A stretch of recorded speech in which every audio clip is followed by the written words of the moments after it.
Heavy rains in Beijing, coupled with reservoir discharges, have caused severe flooding, submerging parts of the city under up to 2 meters of water. Preliminary figures report at least 44 deaths, including 31 at a nursing home.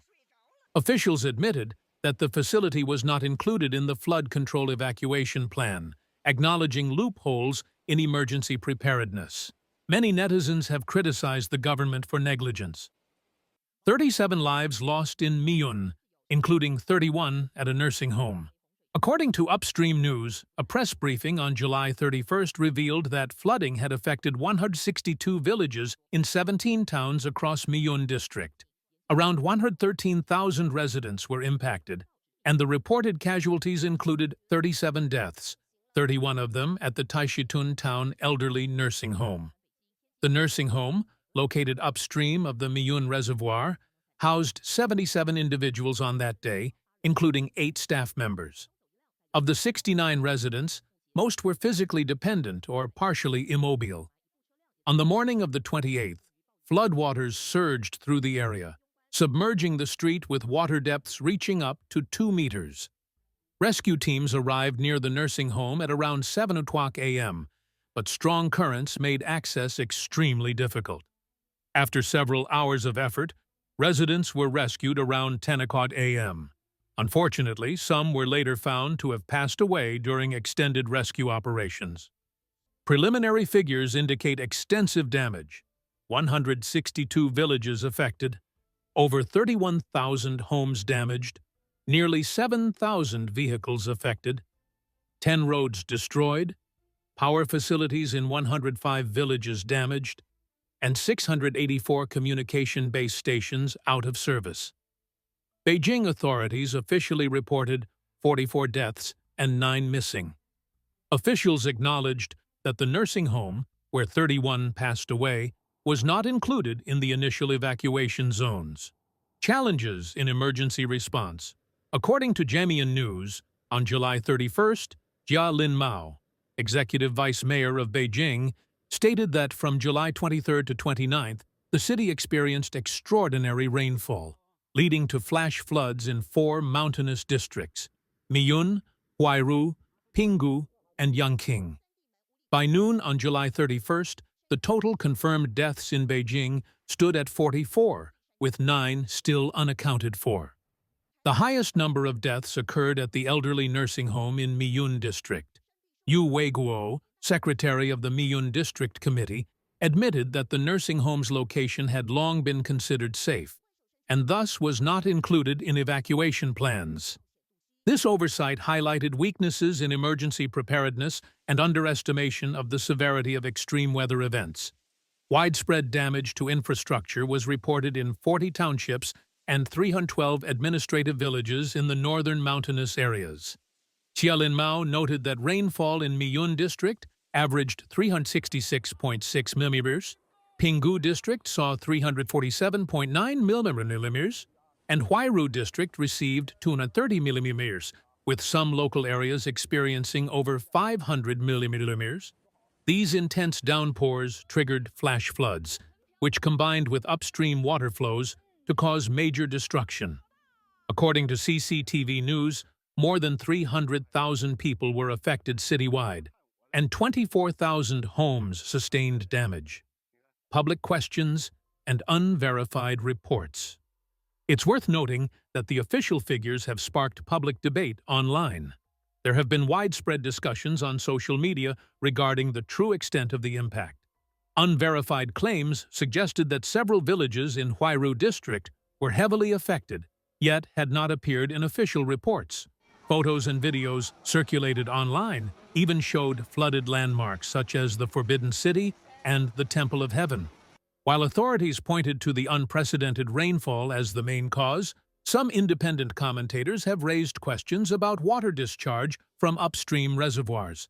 On July 30th, the independent platform The Third Eye released a video on Ganjing World claiming that simultaneous releases from multiple reservoirs had intensified the situation, causing significant destruction across many villages and resulting in mass displacement. The platform described widespread devastation, though these accounts have not been confirmed by official sources. Some residents in affected areas also voiced concern.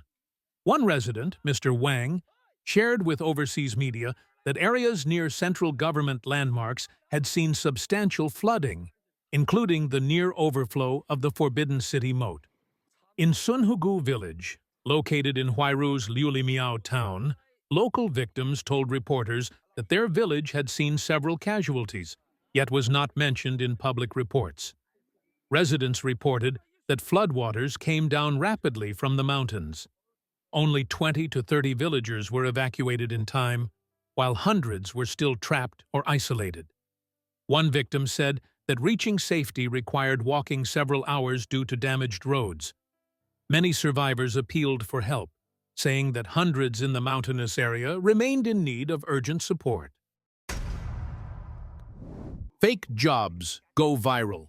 Young Chinese pay to pretend they have work. As China's economic downturn deepens and youth unemployment worsens, a bizarre new trend is sweeping the country. Young people are paying to pretend they have jobs. Across mainland cities, so-called pretend work companies are springing up, offering a 9-to-5 office experience for a fee.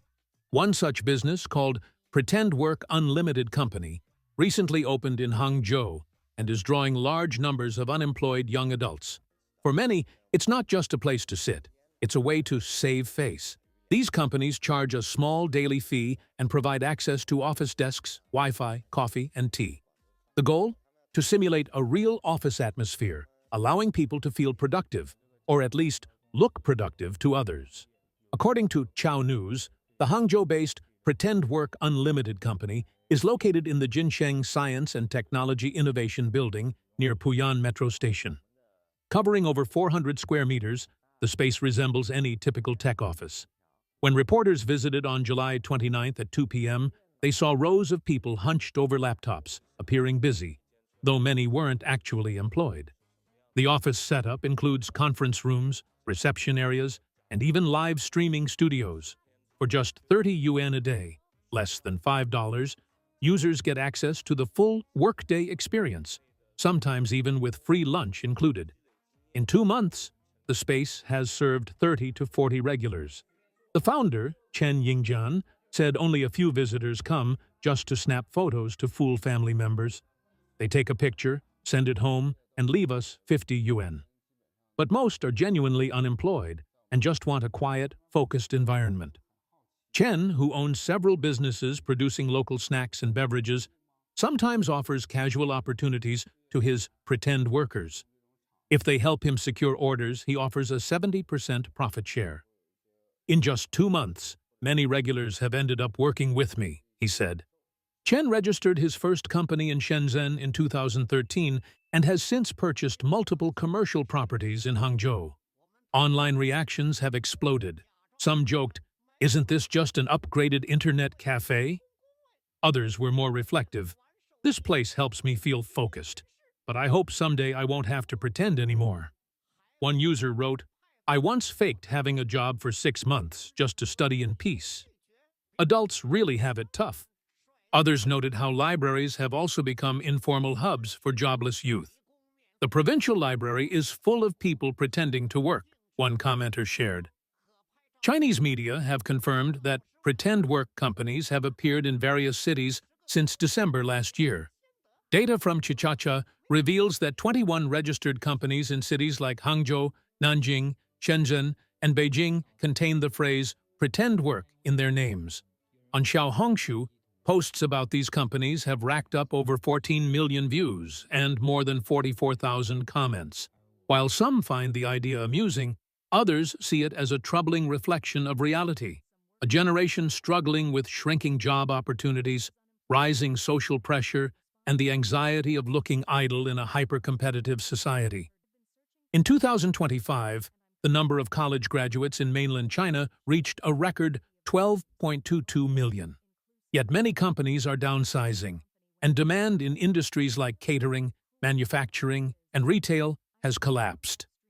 University, master's, and even PhD graduates are struggling to find work. As degrees lose their value, entry into the workforce grows ever harder. Former Capital Normal University professor Li Yuanhua told the Epoch Times that these pretend offices reveal the deeper issues plaguing the economy. So many people are unemployed, but to protect their pride, they pay to fake going to work, leaving early and coming home late just to look normal. He added that this phenomenon is a symptom of a struggling society, one with limited social safety nets and little concern for individual dignity. As pretend jobs rise, real jobs are disappearing. Across China, millions of young people are facing long-term unemployment, with few prospects in sight. Major companies are slashing headcounts, delaying salaries, or shutting down altogether.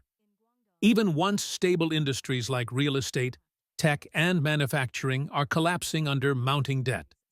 Small businesses are drowning in unpaid wages and overdue taxes. Job seekers with advanced degrees are lining up for delivery or live streaming gigs just to survive. For many, the dream of a stable career has turned into a daily struggle to stay afloat.